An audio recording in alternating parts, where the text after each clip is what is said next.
आपल्याबरोबर आत्ता आहेत ज्यांची रथाच्या मागं एक 2 नंबरला दिंडी असते असं एक व्यक्तिमत्व आपल्याबरोबर आहे आत्ता. आपण त्यांच्याशी जाणून घेऊया दिंडीबद्दल आणि एकूणच जी आपली दिंडीची आपला रूट आहे किंवा दिंडीची प्रथा आहे किंवा जे आपल्याला जितकं त्यांच्याकडून माहिती घेता येईल तेवढी आपण माहिती घेण्याचा प्रयत्न करूया आज.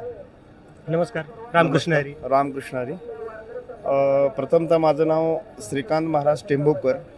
रथाच्या पाठीमागे दिंडी नंबर 2 आणि 3 या 2 दिंड्याचे आम्ही प्रतिनिधित्व आहोत.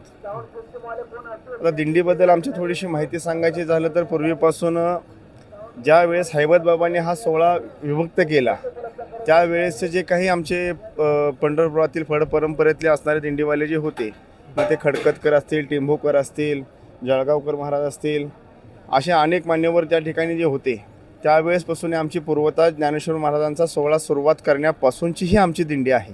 त्याच्यामुळे आमच्या दिंडीचा नंबर हा 2 आणि 3 आहे. त्याबरोबर जर ज्ञानोबरांच्या पालखी सोहळ्यातलं जर सांगायचं झालं तर ते सर्वांना ज्ञात आहे की दर मुक्काम दलबदल करत करत त्या ठिकाणी जाते. उद्या वाल्य मुक्कामून निघाल्यानंतर निरास्नान पहिल्यांदा आपल्याला नेऱ्यामध्ये गेल्यानंतर दुपारच्या विसायला निरास्नान असतं.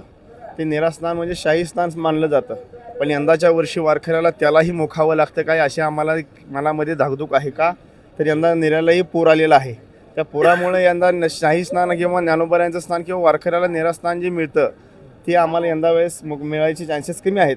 त्यानंतर पुढे लोणंद मुक्कामी असते. असे करत करत दरवेळेस मुक्कामाचं सर्वांना ज्ञात आहे. आणि दिंडीबद्दल थोडी माहिती सांगायचं झालं तर आमच्या घराण्याचं टेंभोकर घराण्यांचं वारीमध्ये जे आहे ते आमची दिंडी प्रामुख्याने 2 आणि 3 नंबरची दिंडी.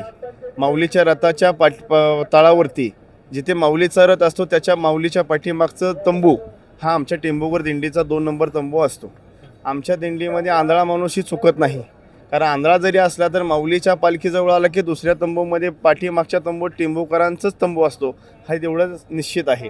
अशा पद्धतीने आणि ज्यावेळेस समाज आरती होते, समाज आरतीच्या वेळेस माऊलीच्या दांडीजवळ म्हणजे पालखीची दांडी, त्या दांडीजवळ प्रामुख्याने 3 विने कायमस्वरूपी उभ्या असतात.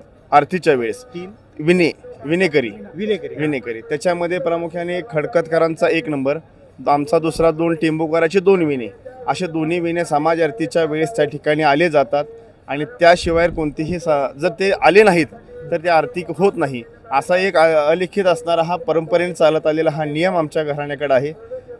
अशा पद्धतीने आमच्या घराण्याची माहिती आहे. धन्यवाद. खूप छान वाटलं यांच्याशी बोलून. रामकृष्ण हरी.